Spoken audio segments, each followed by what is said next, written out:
I just find it interesting how you can have an actor be in a terrible movie one month, and then the next month they're in something that's actually pretty decent.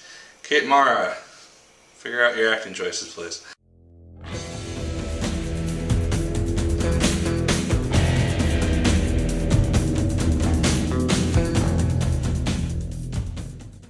Hello once again, watchers of good movies. My name is Nick Pell, and this is once again coming from my apartment. Now today we are going to be talking about the movie Captive. This is a movie that is in much smaller ratio of theaters than Black Mass or Scorched Trials was, so it's possible this film is not available in your location, but nevertheless I'm going to talk about it because it was in my location.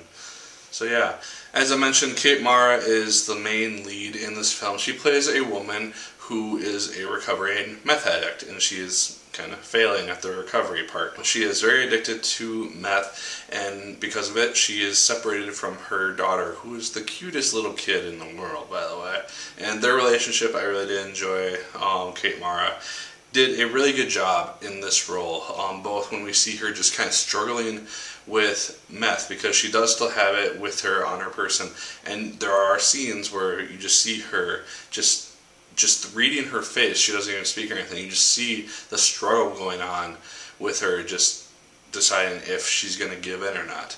And I really did enjoy those scenes. But this is a film ultimately about the killer Brian Nichols. This is a guy who went on a killing spree of sorts about a decade ago or so. And he's played by David Oyelowo. I don't know if I'm saying your name right. I apologize if not. He plays Brian Nichols. And this film opens up actually very, very well, because we are introduced to both of these characters kind of just individually. We are introduced to Kate Mara during a just kind of recovery group type of setting where she's talking about her meth addiction.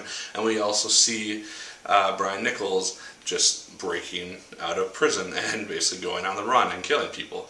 And so just seeing these two stories eventually collide was kind of neat, because we are introduced to both these characters actually really well at the start of the film.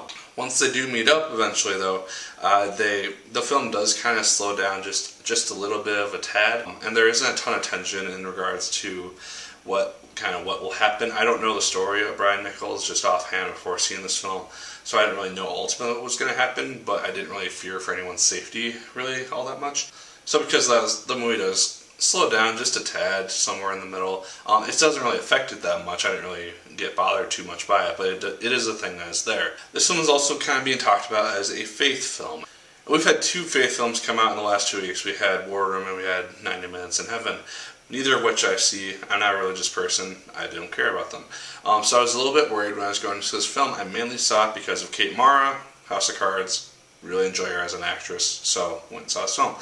There's not a lot of religion actually in this movie. It's mentioned every so often, and there's maybe like 5 minutes worth of content which is focused on it, but the majority of this movie is focused on the relationship which forms between Kate Mara and Brian Nichols, and these two people when she is held captive by him over a night, and just seeing basically what transgresses between the two.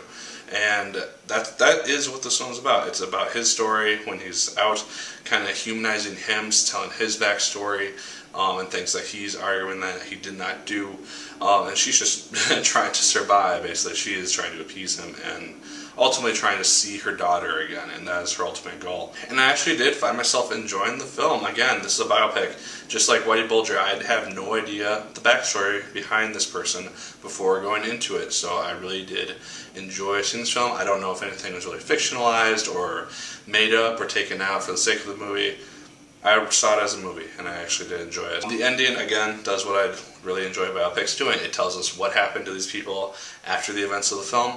It does that really well. And then the first half of the end credits show an interview with Kate Mara's actual character on the Oprah show. So, yeah, that was kind of a neat thing to see. That's where it dives into a little bit more of the religious stuff, but I did like that the actual movie itself didn't really focus dramatically on that. Just kind of touched on it here or there, which is what I wanted it to do. I didn't want it to focus strictly on religion, or else I would have been completely uninterested. Definitely check out Captive if you're interested this week, and I thought Kate Mara did a really nice job in her performance. I thought David Oyelowo, he did also a really good job showing this kind of split personality that this guy has, where he'll be violent at one point and then just try to associate at another.